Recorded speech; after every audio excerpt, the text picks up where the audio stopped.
Today I want to share with you a little bit of our Front Porch Faith Bible study from this morning. We've been studying A Life Worth Leading, a book by Eric Burtness, and today we were on chapter 3, Fellowship.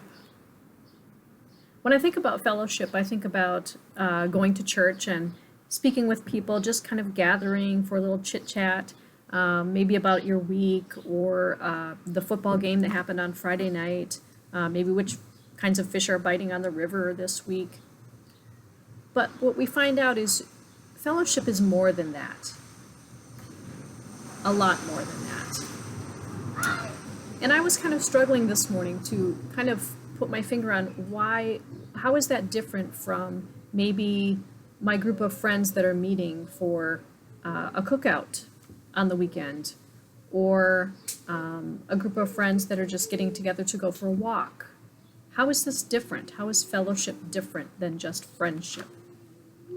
And this chapter really kind of puts it well and easy to understand. As Peter and the apostles are preaching to others after Christ's crucifixion, in Acts 2, it discusses a little bit more about fellowship that happened as the apostles were baptizing, and they baptized about 3,000. I want to share with you in my Bible Acts 2, 42 to 47. So these people that were baptized wanted to know what more they should do. They devoted themselves to the apostles' teaching and the fellowship, to the breaking of bread and prayers. And awe came upon every soul, and many wonders and signs were being done through the apostles. And all who believed were together and had all things in common, and they were selling their possessions and belongings and distributing the proceeds to all as any had need. And day by day, attending the temple together and breaking bread in their homes, they received their food with glad and generous hearts, praising God and having favor with all the people. And the Lord added to their number, day by day, those who were being saved. So there were three main things that the people that were baptized and the apostles were using as fellowship. One, they were meeting day by day and praising the Lord. So gathering for worship, which is something we do. The second thing they were doing was breaking bread together, sharing a meal. And the third thing they were doing was selling their possessions. So they weren't saying that you have to sell all that you have in order to follow Christ. They were saying that I'm not going to worry so much about me. I'm going to use what I have as resources to help the we. And we often forget about others. I spend so much time, I'm guilty of this, as many people are, of I have something going on and I kind of dig into my own brain and isolate myself in my house and think, how can I get myself through this, instead of reaching out to someone else who maybe is going through the same thing or has gone through the same thing, and sharing what I have, sharing my hurt with them, maybe asking someone else who I know is hurting what I can do for them to help me get through my pain. So fellowship isn't just a friendship.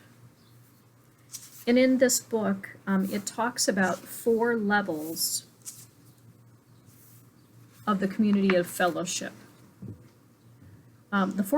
Fellowship would focus on the needs outside of the building of the church, not necessarily just the people who are inside or what's going on inside the church and just talking inside the church, but conforming to what Christ was doing in his work.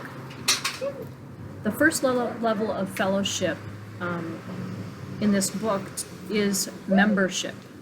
So being a member of something, a small group or a large group.